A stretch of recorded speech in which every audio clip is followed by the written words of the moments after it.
So 2021 has ended and we are already in February 2022. Before I start, I might be a little late with this video, but this is my first video in 2022, so that's why I wish you a happy new year, guys. In this video I am going to rank all the movies I have seen in 2021, so let's get right to it.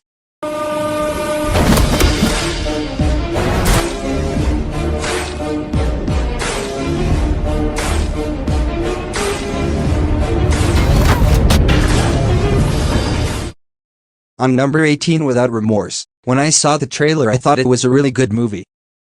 I've never read the book, but I heard good stories about that too. It is set in the same universe as the Amazon series Jack Ryan, which I really loved. One of my favorite series is that. Season 1 I loved, but Season 2 not so much. So I was kind of excited to see this movie, and when I watched it I thought it was pretty bad. This movie was not special. I have seen these types of movies before. It was a very short movie, but I really didn't like anything about it. It's really one of those movies that you forget about after one day. At number 17, The Hitman's Wife's Bodyguard. This is a sequel to The Hitman's Bodyguard. I found The Hitman's Bodyguard a good action movie, not very special but not trash. This movie was trash. The humor was bad, I really didn't find it funny, and the action was a little over the top at times. The story was very simple, and it felt a little rushed. It tried to build a world, but it didn't really work. At number 16, Venom: Let There Be Carnage. I was very hyped for this movie. But it was very bad. I thought it was even worse than the first film. This movie had very little action, and was more of a romantic movie. I did like Woody Harrelson as Carnage, but they needed to make the movie rated R. That makes the movie much better. Tom Hardy was good. The song Last One Standing I thought was a good song, and the post-credit scene was great. I really never expected that. On number 15, Fast and Furious 9. After many delays, the Fast and Furious family is back together. I was pretty excited for this movie. It took 4 years to see the Fast and Furious family together again on the big screen. Of course you can't expect that much from a Fast and Furious movie. It's nice action movies nowadays. But this movie was really over the top. Of course the Fast and Furious movies from Fast 5 on are not realistic, but they were still fun. This movie was so over the top it was boring to watch. The story and characters didn't really interest me, especially John Cena's character Jacob I had no interest in. Vin Diesel I found very poor acting in this movie. Han was back, but they didn't give a good reason how he didn't die. It felt a bit like they were saying he is alive, and we will continue with the story. What was fun was that they went to space. Yes, you heard it right, they went to space with their cars.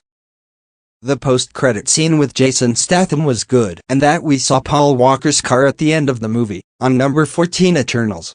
I was very excited for this movie.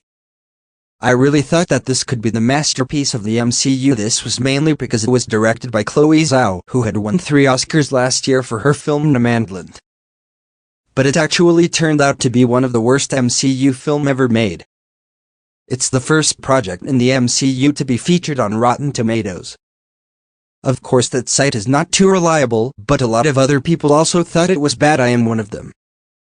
There were just too many characters in it that we didn't know it all, and this movie was very long, but didn't really show us who these characters really are. I didn't care about the characters either, except Ares. I thought it was a good character. Congo was also good and funny, but especially Karun the cameraman was really funny. There were also too many plot points in this movie and it wanted too much. The movie was beautifully shot though.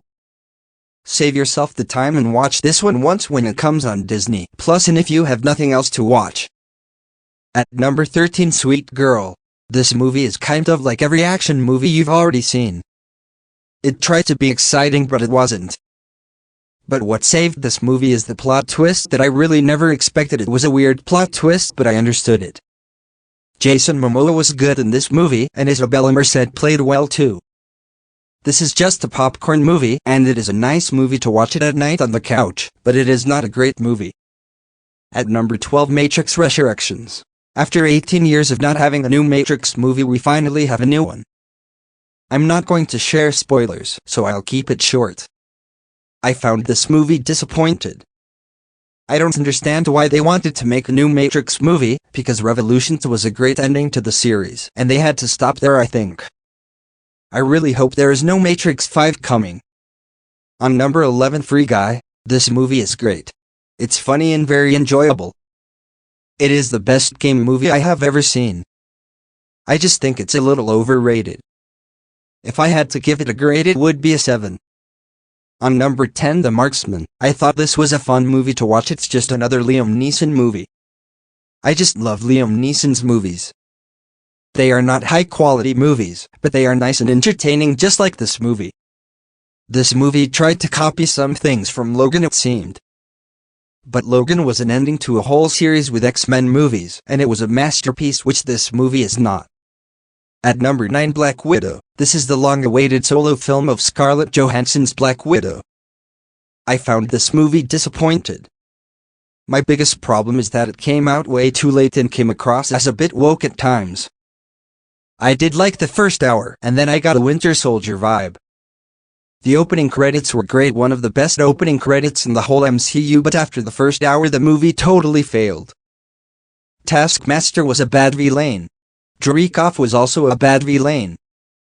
This movie was also not exciting at all, and it did not feel like a spy thriller. I have seen much better spy thrillers. At number 8, Red Notice. My expectations were mega high for this movie. This movie is a bit worse than my expectations, but it was a fine action movie. It was funny, there was a simple story in it, but it was enjoyable. The duo of Ryan Reynolds and Dwayne Johnson was great. Gal Gadot was hot again as always, but she was no good villain, and I never find her acting that good. But also this movie had a good plot twist which I really didn't expect at all, and in the end it felt logical. If you didn't like the trailer, then this movie is not for you, but if you did like the trailer, then I would definitely watch it. I can't wait for part 2. On number 7, The Tomorrow War. For this movie I was really not excited, but it was a great movie. It was exciting, had the action, and it was great. On number 6, Shanghai and the Legend of the Ten Rings. This movie was very enjoyable and very well acted. Especially the villain was good. He is one of the best villains in the whole MCU. The humor was not good, but it was a good MCU movie. At number 5, Zack Snyder's Justice League. After 3 years of using the hashtag released the Snyder Cut on social media, the fans won and we finally had the Snyder Cut this year. This movie is a masterpiece. The first time I liked it a little less, but probably because I was very tired that day I watched it. I watched it again and then in parts, and I really loved it then.